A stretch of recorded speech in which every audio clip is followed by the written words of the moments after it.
Josué, chapitre 18.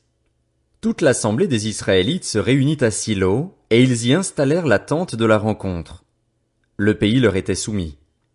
Il restait 7 tribus israélites qui n'avaient pas encore reçu leur héritage. Josué dit aux Israélites, « Jusqu'à quand négligerez-vous de prendre possession du pays que l'Éternel, le Dieu de vos ancêtres, vous a donné? Choisissez 3 hommes par tribu pour que je leur confie une mission. Ils se lèveront, parcourront le pays, traceront un plan en vue du partage et reviendront vers moi. Ils diviseront le pays en 7 parts. Juda restera dans son territoire au sud et la famille de Joseph restera dans son territoire au nord. Quant à vous, vous tracerez un plan du pays en 7 parts et vous me l'apporterez ici. Je procéderai à un tirage au sort pour vous devant l'Éternel, notre Dieu. Toutefois, il n'y aura pas de part pour les Lévites au milieu de vous, car leur héritage, c'est la fonction de prêtre de l'Éternel. En outre, Gad, Ruben et la demi-tribu de Manassé ont reçu leur héritage, que Moïse, serviteur de l'Éternel, leur a donné de l'autre côté du Jourdain, à l'est.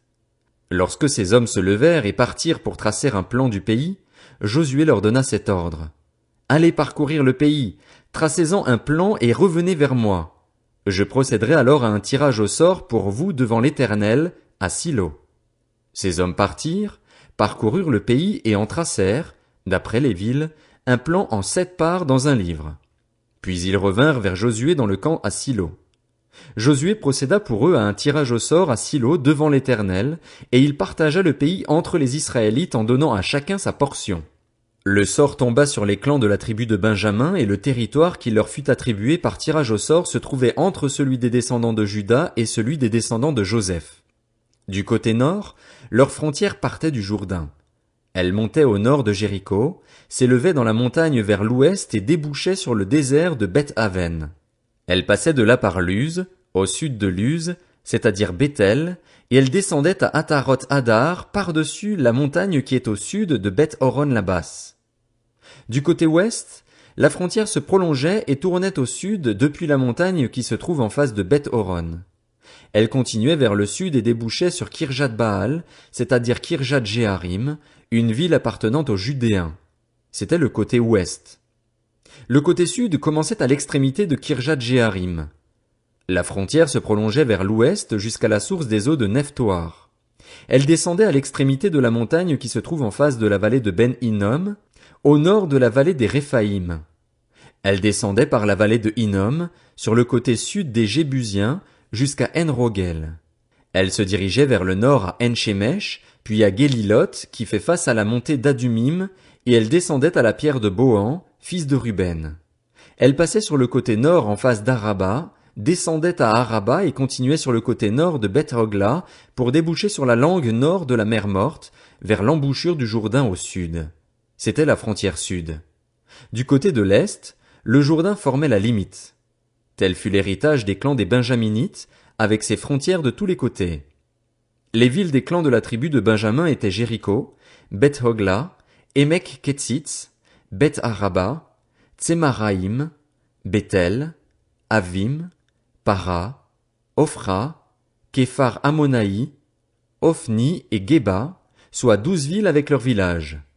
Gabaon, Rama, Béhéroth, Mitzpé, Képhira, Motsa, Rekem, Jirpil, Taréala, Tséla, Élef, Jébus, c'est-à-dire Jérusalem, Gibéat et Kirjat, soit 14 villes avec leurs villages. Tel fut l'héritage des clans des Benjaminites. Josué, chapitre 19. La deuxième part fut attribuée par tirage au sort à Siméon, au clan de la tribu de Siméon. Leur héritage était situé au milieu de celui des Judéens.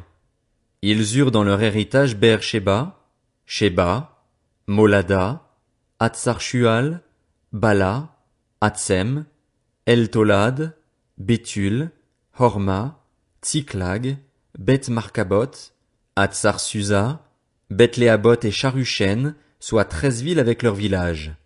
Aïn, Rimon, Éther et Achan, soit 4 villes avec leurs villages. Ils eurent aussi tous les villages situés aux environs de ces villes jusqu'à Baalat-Béer, c'est-à-dire Ramat du sud. Tel fut l'héritage des clans de la tribu de Siméon. L'héritage des Siméonites fut pris sur la portion des Judéens. En effet, la portion des Judéens était trop grande pour eux et c'est au milieu de leur héritage que les Siméonites reçurent le leur. La troisième part fut attribuée par tirage au sort au clan des Zabulonites. La frontière de leur héritage s'étendait jusqu'à Saride. Elle montait à l'ouest vers Maréala et touchait Dabéchet, puis le torrent qui coule devant Joknéam.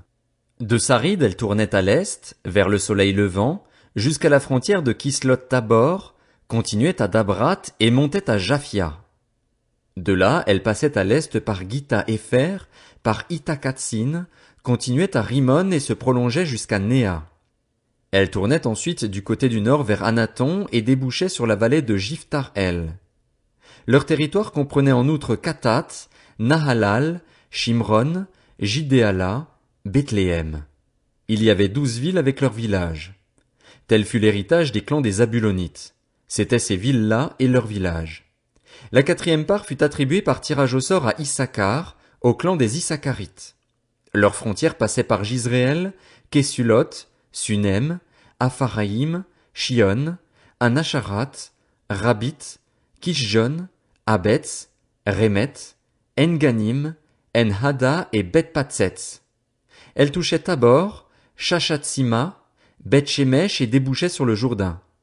Leur territoire comprenait 16 villes avec leurs villages. Tel fut l'héritage des clans de la tribu d'Issachar. C'étaient ces villes-là avec leurs villages. La cinquième part fut attribuée par tirage au sort au clan de la tribu d'Azer.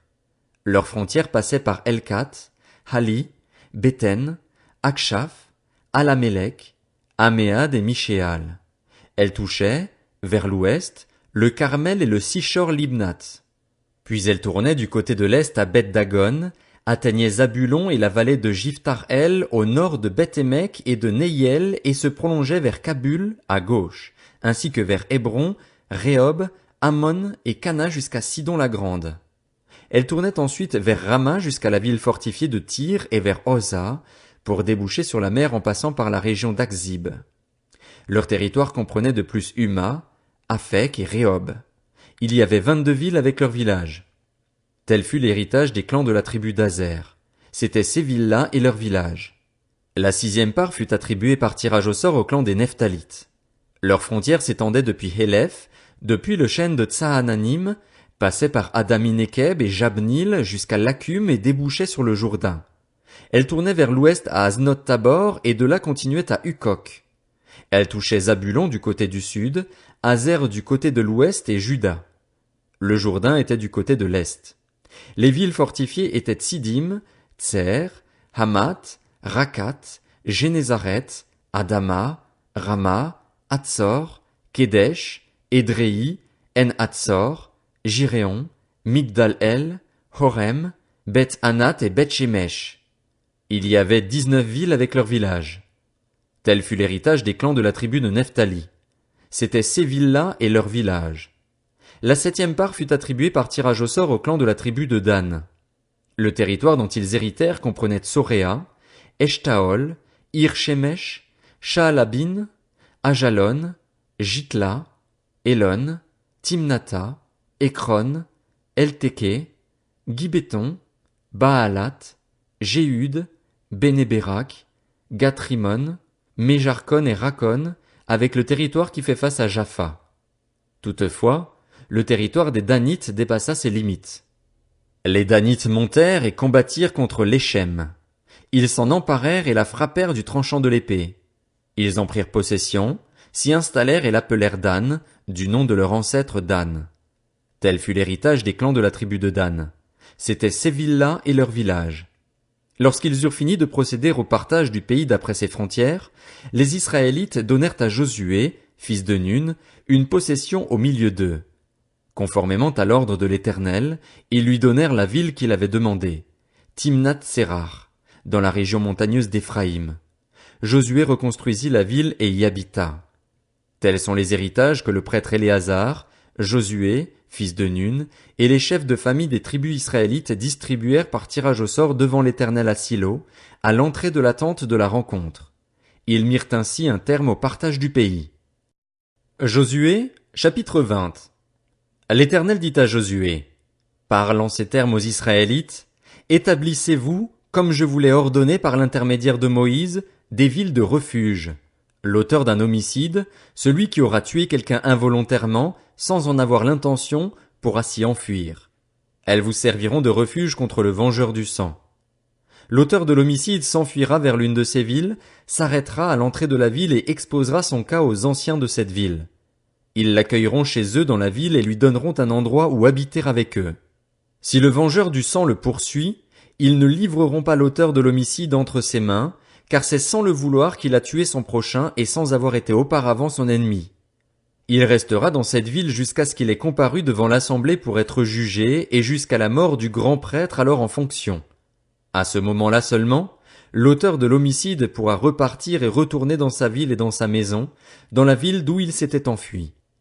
Ils consacrèrent Kédesh en Galilée, dans la région montagneuse de Nephtali, Sichem dans la région montagneuse d'Éphraïm et Kirjat Arba, c'est-à-dire Hébron, dans la région montagneuse de Juda. De l'autre côté du Jourdain, à l'est de Jéricho, ils choisirent Bétser dans le désert, dans la plaine, dans la tribu de Ruben, Ramoth en Galaad, dans la tribu de Gad, et Golan en Basan, dans la tribu de Manassé. Telles furent les villes désignées pour tous les Israélites et pour l'étranger en séjour parmi eux, afin que celui qui aurait tué quelqu'un involontairement puisse s'y réfugier et ne meure pas de la main du vengeur du sang avant d'avoir comparu devant l'assemblée.